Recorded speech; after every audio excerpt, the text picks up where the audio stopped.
Kaba. Bonjour. Merci beaucoup d'avoir accepté l'invitation de Canal pour Hors les Murs pour un entretien sur votre histoire qui a fait l'objet d'un livre que vous avez publié en février 2019 Oui. et qui retrace un peu cette histoire extrêmement forte d'un départ forcé de la Guinée jusqu'en Europe, mais à travers 2 années en Libye. Alors est-ce qu'on peut revenir un peu sur cette trajectoire depuis la Guinée jusqu'aux rives de l'Italie? Ok, c'est un plaisir d'être là avec vous et de continuer à témoigner comme je le fais toujours. Moi, Alpha Kaba, aujourd'hui j'ai 31 ans. Quand le livre sortait, j'avais 30 ans. Et 28 ans plus tôt quand on l'écrivait, aujourd'hui j'ai 31 ans. Et au fait, je suis guinéen. La Guinée, c'est... Les gens aiment m'appeler Guinée-Conakry pour l'implicité du pays. C'est un pays ouvert sur l'océan Atlantique à l'ouest du continent africain. Je suis né dans ce petit pays de 245 857 km², grandi et métissé d'un père malinké et d'une mère peul. Je suis tout d'abord fan du métier de journalisme depuis tout petit. C'était un rêve, c'était une passion pour moi de devenir journaliste à un moment donné de ma vie. Et ce qui a été d'ailleurs même la cause de ma fuite en Guinée, de Boké au nord-ouest où je suis né, dans une famille. Ma maman avait 9 enfants, mon papa 3 femmes, ma maman était la 2e femme. Je suis presque le seul qui est parti jusqu'à l'université. Tous mes frères, ce sont des conducteurs de grands camions. Toutes mes soeurs ont été épousées, certaines à bas âge, certaines après. Donc, nous vivons dans cette convivialité, ce tissu social qui nous a été légué par notre papa. Et donc, une famille assez traditionnelle. Traditionnelle, justement. Et de Boké, je suis parti à Conakry. Parce qu'à Boké, c'était juste l'école primaire. Je suis un peu parti dans pas mal de villes, suivant mes oncles, mes tantes, pour m'éloigner de ma maman. Certes, pour ma maman, c'était ce qui allait me donner le courage d'étudier. Moi, je suis un Benjamin. Quand il me frappe, ma maman va te chercher dans tout le quartier. Donc on trouvait qu'elle te protégeait trop, il fallait que tu t'endurcisses, c'est ça? Voilà, justement. Et de Boké, je suis parti à Conakry pour mon lycée, chez ma grande sœur à Bambeto. De Bambeto, j'ai eu mon bac en 2009 et on m'a envoyé faire la géographie à Kankan. Donc Kankan qui est de l'autre côté du pays. De l'autre côté du, comment je vais dire ça, à l'est du pays. Et très près du Mali déjà. Très près du Mali justement. Donc c'était un grand honneur pour mon papa que son fils reparte dans la terre de ses ancêtres. Oui. Moi je suis Kaba. Kankan c'est la ville de Kaba en Haute-Guinée. Et ma maman n'a pas voulu que je parte parce que c'est vrai, c'est chez moi, mais on n'a aucun parent là-bas. C'est juste l'histoire qui nous lie à Kankan. Comme pour dire que la Guinée, on aime le dire que la Guinée est une famille. Donc je suis parti pour l'université et je suis resté au départ. C'était pas vraiment un choix de partir à Kankan, si je crois que tu... Non, moi je voulais pas. C'est une affectation qui est un peu autoritaire de la part de l'État. C'est autoritaire de la part de l'État parce qu'on vous envoie des fiches, vous remplissez, vous cochez ce que tu veux. Moi j'ai coché tout ce qui est communication et journalisme. Parce que je voulais être dans ce domaine. Ce métier-là. Après l'État a décidé comme il veut. Et je suis parti à Kankan. Parce que tu ne voulais pas, mais pas fini. Si tu ne pars pas, c'est fini pour toi. Soit tu laisses les études ou tu te trouves un autre métier. Je suis parti à Kankan, il y avait des petites radios, Baté FM, Milo FM, Horizon FM. Donc je voulais me trouver une place, me faire une place dans ces radios. Parce qu'à Conakry déjà, je commençais à faire des reportages dans le quartier, des reportages, des commentaires dans le quartier, des matchs de football, où je mélangeais les articles. Mais bon, le français, je l'étudie à l'école. C'était pas évident de parler le français pour moi à l'époque, sans même maintenant, sans mélanger certains articles. Les conjugaisons. Conjugaisons et tout ça là, les prononciations, l'articulation et tout. Mais quand même, tu t'es entraîné. Quand tu aimes quelque chose, tu n'as pas besoin d'avoir honte. Il faut aller jusqu'au bout. Donc, j'ai aimé le métier, j'ai mis de côté ce stress, la honte et je suis parti. Donc, à Kankan, à l'université 3 jours, presque tout le reste de la semaine, c'est dans les radios. Voilà, donc tu faisais et les études et du coup un apprentissage sur le tas finalement de journalisme radio. Donc à cause de cela, d'ailleurs même j'ai été le meilleur ami de mon chef de département en géographie. Parce que des fois dans mes émissions je parle de lui, il est content. Tu faisais un peu le griot alors. Voilà. J'avais des émissions interactives, j'avais des émissions d'animation culturelle. Je mettais des musiques qui permettaient aux gens de dire bonjour à son ami qui se trouve de l'autre côté du quartier. Des dédicaces. Des dédicaces, tout ça là. Jusqu'à ce que j'ai été nommé correspondant de la presse universitaire. Ensuite, Moussa Diawara, qui avait une année d'avance que moi, était président des étudiants, le représentant des étudiants. Après lui, quand il a fini les études, on lui a confié la radio Bataille, il m'a demandé de venir. De travailler avec lui dans cette radio. Travailler avec lui dans cette radio parce que je parle 3 langues. 3 langues de Guinée. De Guinée. 3 langues de Guinée, donc. Possibilité de s'adresser à beaucoup de gens qui ne parlent pas le français. Qui ne parlent pas le français parce que 70% ou 75% des Guinéens ne parlent pas français, très honnêtement. Même s'ils parlent le français, ils ne sont pas instruits, quoi.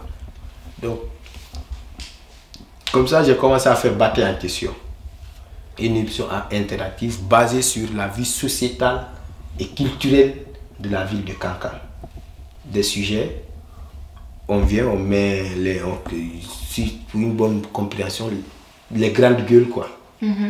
On fait un débat, on ouvre l'antenne à la population, antenne libre, tu appelles, tu donnes ton point de vue par rapport à ce qui c'est, par rapport au débat. Mais ça ne plaisait pas du tout à certaines personnes. Par contre, ça plaisait aussi à d'autres personnes, mais ça ne plaisait pas du tout à l'État.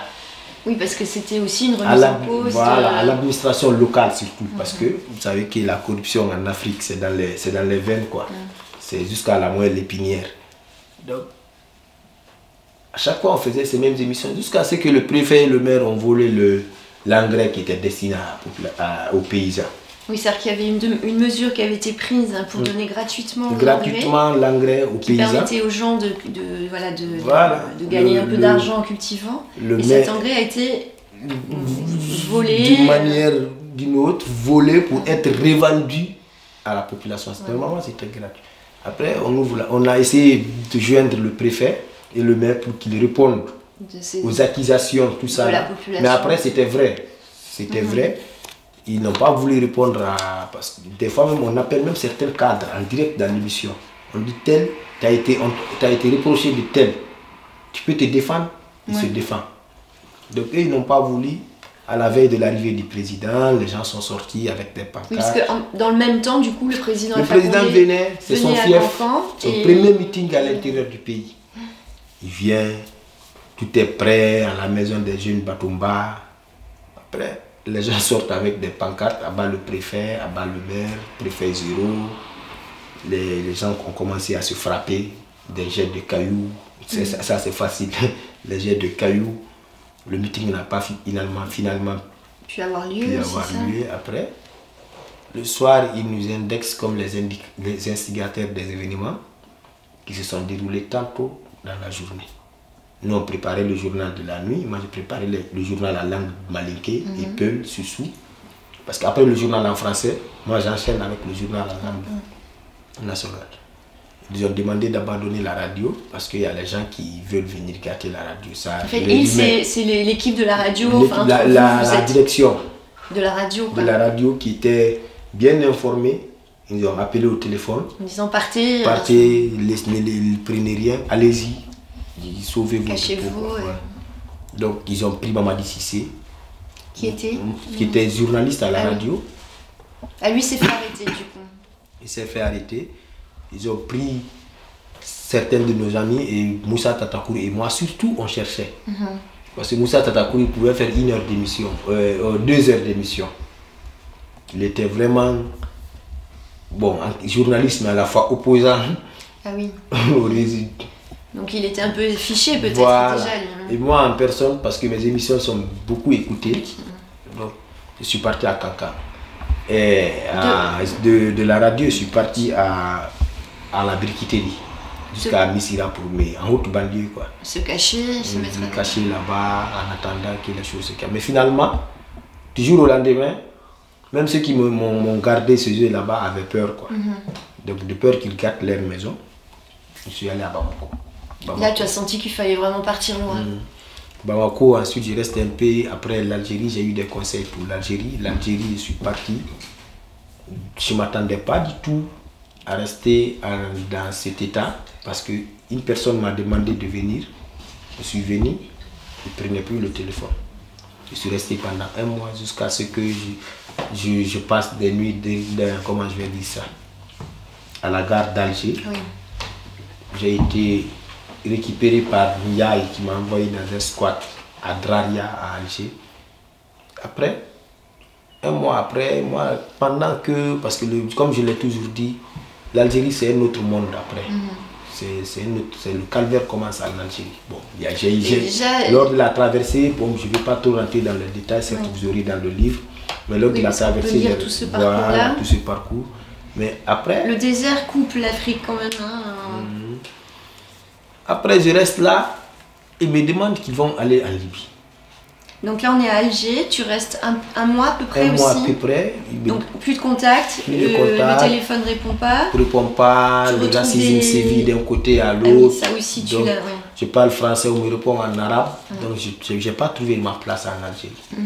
Donc au lieu d'être un journaliste, comment je vais dire ça, qui est venu se réfugier à Alger, en Algérie, je suis devenu plutôt une personne en non grata, c'est-à-dire je n'avais plus ma place là-bas. C'est comme si j'avais fui le lion, je suis venu trouver le panthère. Oui, donc là, je n'avais plus ma place. Ensuite, les jeunes m'ont dit, ils vont aller en Libye. J'ai dit, ok, si vous voulez aller, moi je ne sais pas qu'est-ce que je vais faire ici sans vous, parce que c'est vous qui m'avez envoyé ici. C'est dans un squat. Tu m'avais hébergé, accueilli pendant un moment.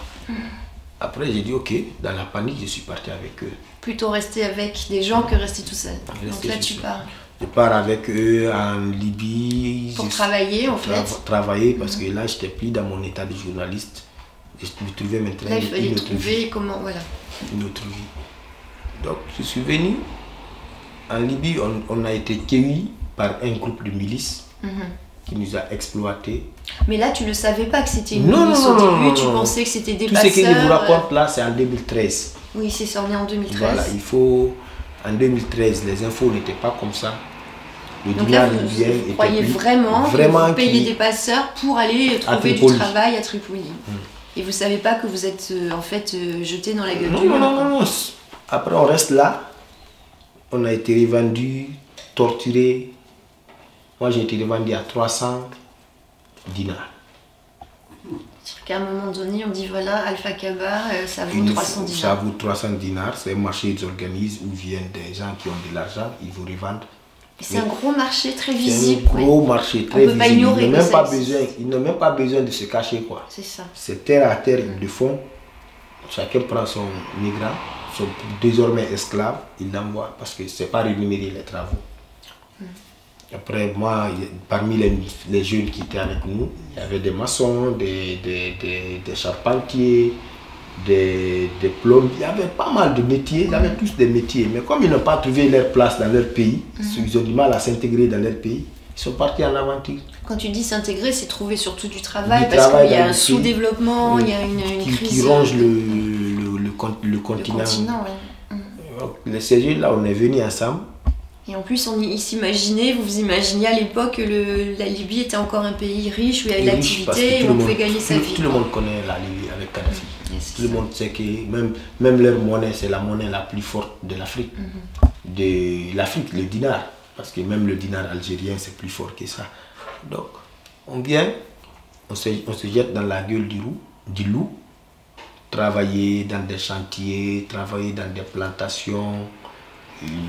Des femmes étaient des esclaves sexuels qu'on utilisait pour des fins. Certaines femmes accouchaient dans ces conditions là-bas. Certaines femmes mouraient là-bas. Des enfants mouraient aussi à la naissance parce que les conditions sanitaires n'étaient pas propices pour permettre à ces femmes de faire des enfants là-bas. Sur la mesure tu travailles, quand le patron finit de faire tes travaux, il te revend. C'est comme ça, on m'a revendu à 3 mètres différents jusqu'à Zabrata. Donc on t'exploite. Et quand tu es bien, quand le patron n'a plus besoin de toi, il t'exploite, il te revend. Il te revend. Après, on m'envoie à Zabrata, je travaille là-bas 9 mois environ. En échange de un peu d'eau, un peu à manger, et c'est tout. Et la lune et le soleil. Parce que c'était notre seul repère, il n'y avait pas de téléphone, rien. Et là, on vous a tout pris en route, c'est ça? Tout. Parce que la Libye, quand tu rentres, il n'y a pas de marche arrière. Ouais, c'est ça. C'est soit la vie ou la mort. Oui, ou tu continues, ou tu meurs sur place. Sur place. Donc de l'autre côté aussi, il y a la mer qui t'attend. Mais ça au début, là à ce moment-là, tu le sais pas encore? Non. C'est après mon maître Zabrata, quand on a travaillé avec lui pendant ces 9 mois environ. Il vient nous dire, bon, moi je suis un passeur, je vais vous envoyer. Il dit, aïe. Il met dans le coffre de sa voiture. Il nous envoie en bordure de mer où nous rejoignons d'autres migrants. Il mélange avec eux. Il dit, bon, vous voyez l'étoile? Oui, allez-y, c'est là-bas l'Italie. Donc ça, c'est ton troisième maître. Comme oui, c'est la terminologie qu'on utilise dans le mode de l'esclavage. Je pense qu'elle est juste pour décrire la réalité que vous vivez à ce moment-là. Et lui, il est peut-être, tu dis, peut-être il est moins pire que les autres parce qu'une fois qu'il vous a bien pressé, bien utilisé, il vous, entre guillemets, il vous libère. Alors pour un péril encore... C'est-à-dire une liberté à chercher encore sur la mer. Ouais. Comme ça, je suis venu jusqu'en Italie. Et là, tu dis que... Messine, je me suis dit que je suis libre. Mais tu as été sauvé par l'Aquarius, c'est ça? L'Aquarius, justement. J'ai été sauvé par l'Aquarius. Après, ils nous ont envoyé en Italie. De l'Italie, je suis venu en France après. Donc là, on a fait une synthèse assez ramassée de ce parcours. Il y aurait beaucoup à raconter, mais je pense que s'il y a des gens qui veulent en savoir plus, effectivement, tu as écrit ce livre de témoignages pour ça. Après, je pense qu'il y a aussi des choses qui n'ont pas à être racontées parce que je pense que là, c'est pas évident. Et donc, avec tout ce passé, toutes ces horreurs vécues, toute cette négation de ton humanité que tu vis pendant ces 2 ans et demi, tu arrives en Europe, à Messine, en Italie. À Messine, en Italie, là-bas, je rentre en contact avec ma famille. Enfin, donc, qui avait... Oui, mon papa qui était décédé, mes 2 frères de ma mère qui étaient décédés. Toutes ces nouvelles, tu les apprends à l'arrivée. Et en Italie, je n'avais pas ma place en Italie parce qu'on me demandait d'étudier la langue italienne. Ah oui.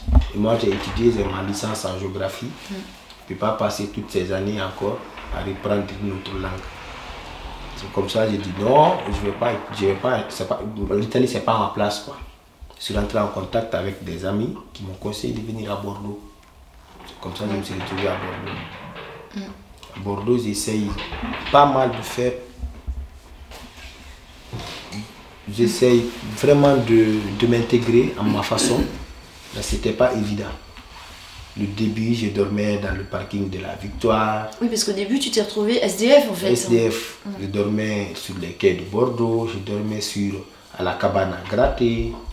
La cabane à gratter, tu en parles assez régulièrement. Qu'est-ce que c'est ce lieu à Bordeaux en fait? Ce lieu, c'est un lieu de retrouvailles pour les SDF, les sans-abri, les migrants. D'accord. Tu prends un petit café, tu joues aux dames. Donc tu peux te ressourcer un petit peu. Avec ta communauté, tout ça là. Donc c'est là-bas. Et il fallait me trouver une personne de confiance qui allait me croire, parce que je n'arrêtais pas de raconter cette histoire depuis mon arrivée à Bordeaux en 2016, qui allait me croire et faire quelque chose, quoi. Mais c'était pas évident, tout le monde me prenait pour un menteur au début. Les gens croyaient que tu as fabulé, que tu racontais ça. Ouais, c'était même que tu n'étais pas menacé. Ah oui, carrément. Carrément. Ah oui, d'accord. Pour aller voir un psychologue jusqu'à ce que j'ai rencontré Elliot et Clément. Clément qui m'a aidé à mettre les mots en bon français dans le livre. Et j'ai été inscrit à l'Institut de journalisme Bordeaux-Aquitaine où j'ai fait ma formation. J'étais en procédure diplômée pendant 9 mois. Imaginez-vous, de 2016 à 2019. C'est seulement en 2018 j'ai eu mon statut de réfugié politique. Donc 1 an pour suivre la procédure et que la France accrédite ton histoire. Mon histoire après. Donc c'est resté comme ça. Je me suis intégré et j'essaie de vivre tant que je peux et de venir en aide aux autres aussi.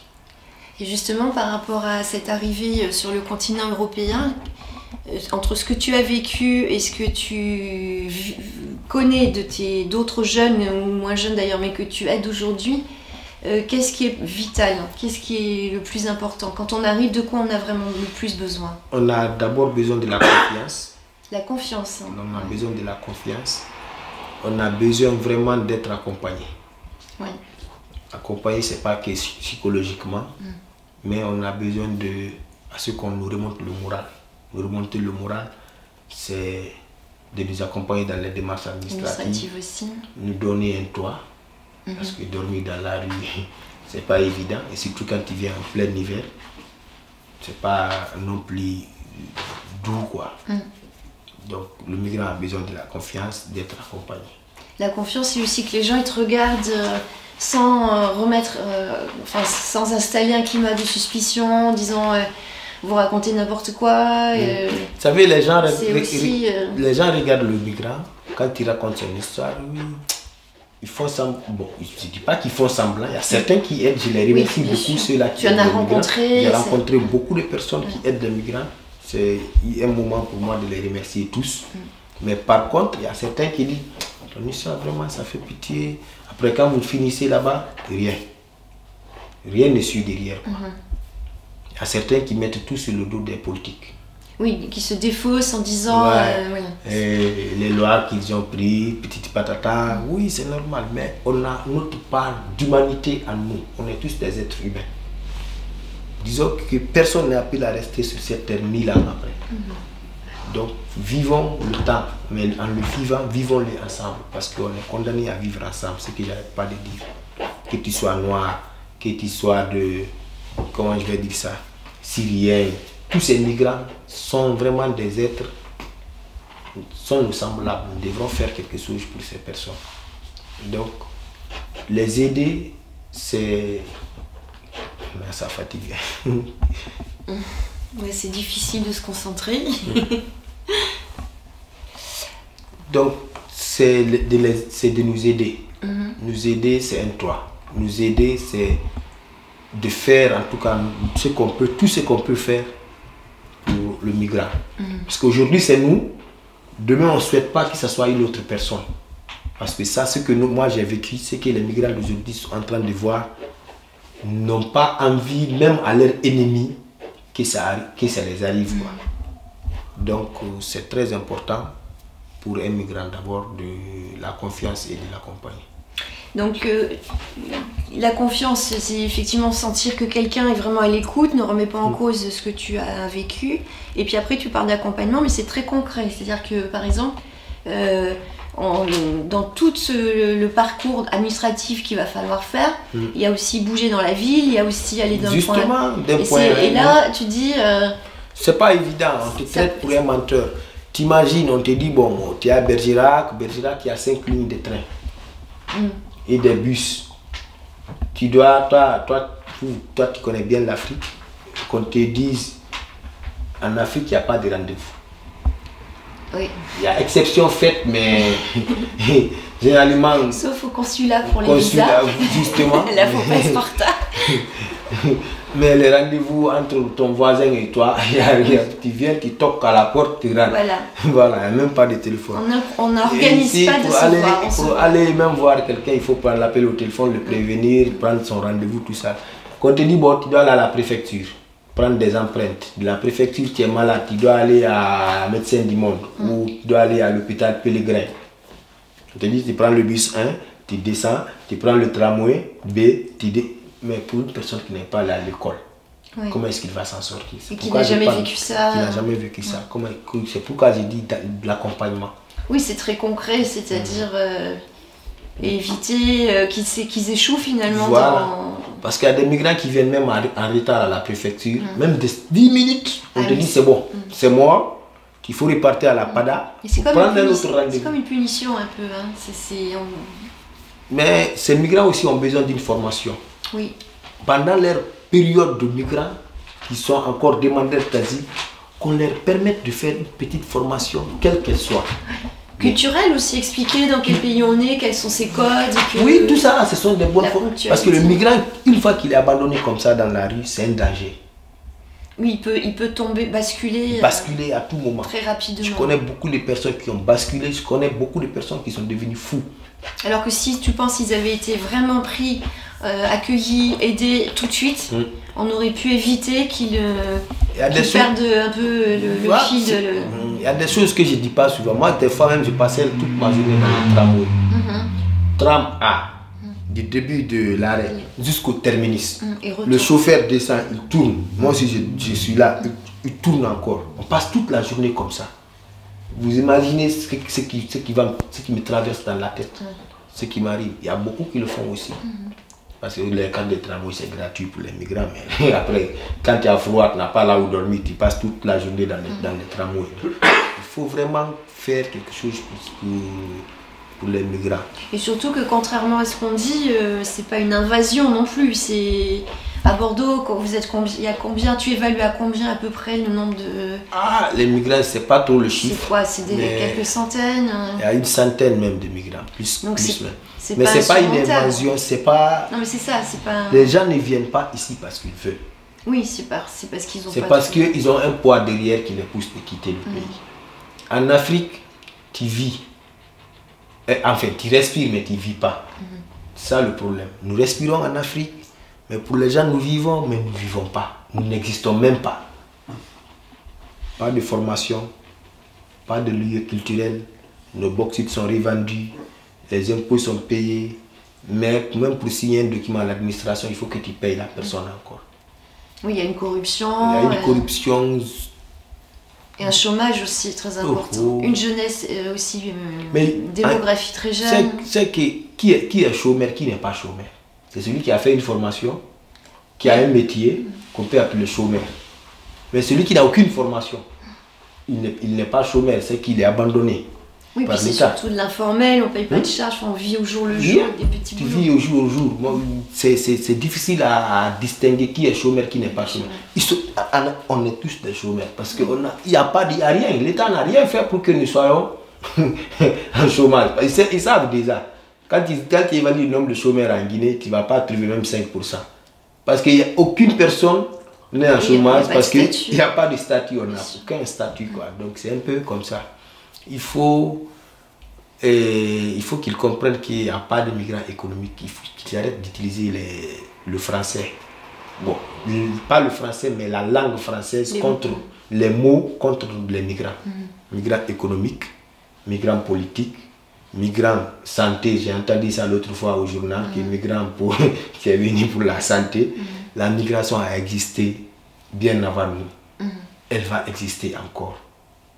Cette différence de couleur que l'Afrique est venue envahir, ou bien nous reprenons main sur la migration. J'ai vu ça l'autre fois à la télé. J'ai voulu faire tweeter, mais après j'ai dit non.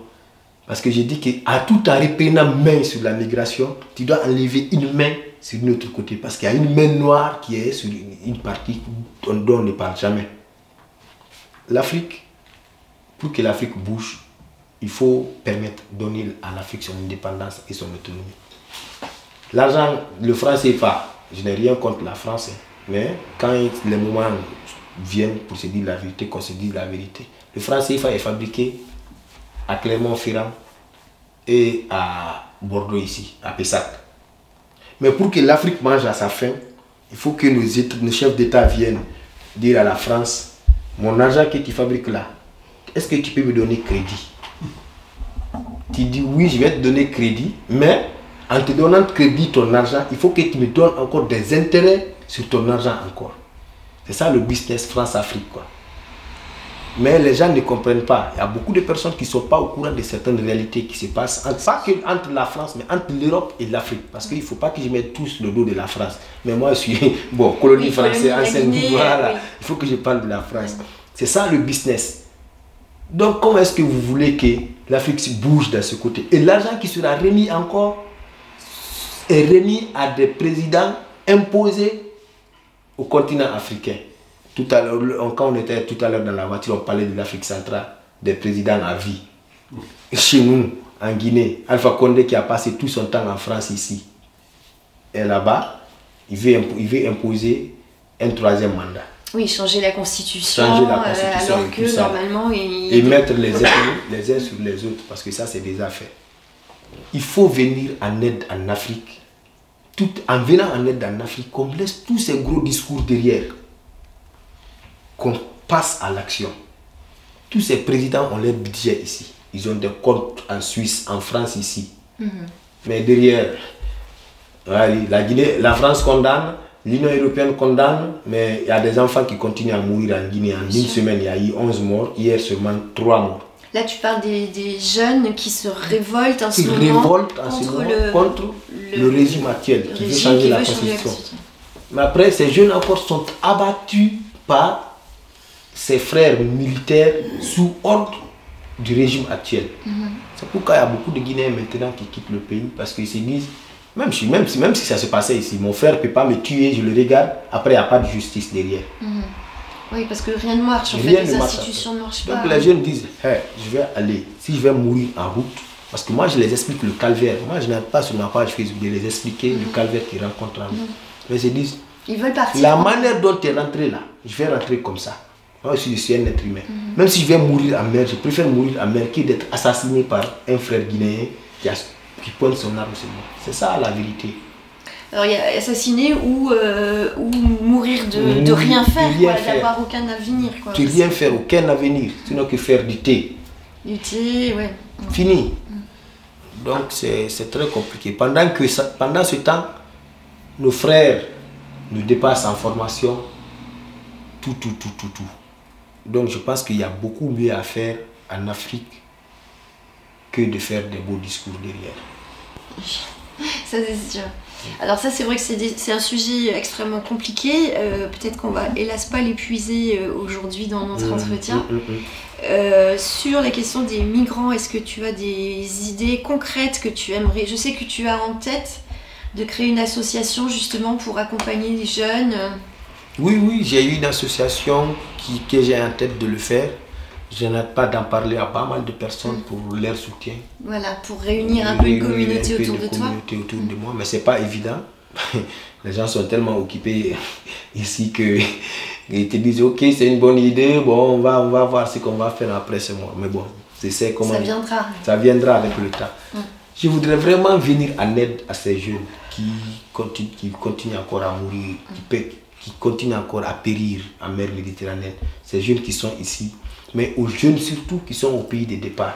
Vous savez, pour soigner une maladie, il faut soigner la cause de la maladie. C'est-à-dire, pour éradiquer une maladie, il faut trouver une... Est-ce que toi, tu penses qu'il faut vraiment faire un travail d'information là-bas? D'information en Afrique, mais... Non pas pour leur prendre l'envie de partir, mais en tout cas leur expliquer ce à quoi ils s'exposent.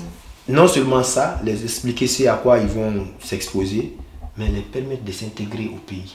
Donc trouver un développement local. Un développement local. Amener des projets, des formations. Nous, on n'a pas besoin d'aller à l'université en Afrique, on est loin de là. Le retard est... Nous, franchement, s'il faut se dire la vérité, l'université, tout ce qui est droit, Sciences Po ou trucs comme ça, là, ce sont des titres. Nous, on a besoin des formations, des écoles professionnelles. Oui, c'est ça, former les gens à des métiers. Parce qu'on est tellement en arrière de telle sorte que même les étudiants qui viennent ici faire informatique, après ils ne rentrent pas au pays. Parce que la technologie, les ordinateurs d'ici, nous on n'a pas ça là-bas d'abord. Après ils restent ici. Ils deviennent des migrants après. Donc il faut faire en sorte, moi en tout cas j'ai une idée d'envoyer des projets pour ces jeunes en Afrique, si les moyens me les permettent et les soutiens sont derrière. Suivre des jeunes depuis leur bas âge, jusqu'à l'école, jusqu'à ce qu'ils terminent leurs études et qu'ils trouvent un travail quelconque. C'est très important. Un métier, vraiment un travail. Parce que nous pouvons faire quelque chose. Tous les jeunes africains veulent faire quelque chose pour leur pays. Mais alors, il y a un autre phénomène qui est en pleine explosion en ce moment, c'est ce qu'on appelle le phénomène des mineurs non accompagnés, c'est-à-dire des gens encore plus jeunes. Tu en connais toi sur Bordeaux? Beaucoup. Mais eux, ils sont partis comment? Qu'est-ce qui les a fait partir? Et ils te racontent un peu ça? Il y a beaucoup qui me racontent, d'autres c'est parce qu'ils n'ont plus de parents. Oui, ok. Ils n'ont pas de maman, ils n'ont pas de papa, d'autres qui quittent. D'autres sont ségrégés par leur mara. Ah oui, la polygamie. La polygamie. Donc il y a ça. Qui Il y a d'autres qui partent parce qu'ils n'en peuvent plus. Rien n'est fait. Moi, je me rappelle jusqu'à présent, depuis 1998, dans mon quartier, route des Princes à Bambeto, Amdallah et Kouza, on n'a pas un stade, on n'a pas un lieu de loisir, on n'a rien du tout. Même rien. Il y a des écoles, mais le jeune, après l'école, il a besoin de se libérer un peu. Mais il n'y a rien. Ils ont mis des PA, l'armée, tout au long de la route pour surveiller qui. Il faut qu'au lieu de manger l'argent du peuple, d'investir pour le peuple. Sinon, le peuple va se retourner contre toi. Oui, ça c'est en Guinée. En plus, ça peut aller très vite. Hein. Soulèvement populaire. Ok, est-ce qu'il y a d'autres questions? Le chat veut peut-être poser une question. Il peut occuper. Ça va. Est-ce que je sens que tu es fatigué là? Soyons humains. Dire quelque chose d'essentiel, peut-être qu'on a oublié de dire que tu... Et puis je sais pas, il y a peut-être des questions. Tous ces migrants, qu'on arrête de nous traiter pour des menteurs. C'est le système qui nous pousse à mentir. Moi je dis pas ceux-là, nous tous. C'est le système qui nous pousse à mentir. Bon, en fait, loi asile et immigration, ils resserrent. Tous les jours, ils sont en train de serrer le truc. Mais quand tu es trop serré derrière, la pression derrière, tu vas mentir. On dit les migrants qui viennent à l'opéra, ce sont des menteurs. Mais après, si tu viens dans un pays dans lequel tu penses avoir vraiment pouvoir jouir de tes droits et de tes devoirs, mais que derrière tu passes 3 ans dans la rue en train de partir au resto du cœur. Tu sais, en Afrique, c'est vrai, il y a des gens qui font du mendiant, qui quémandent dans les rues. Mais c'est une honte pour nous-mêmes.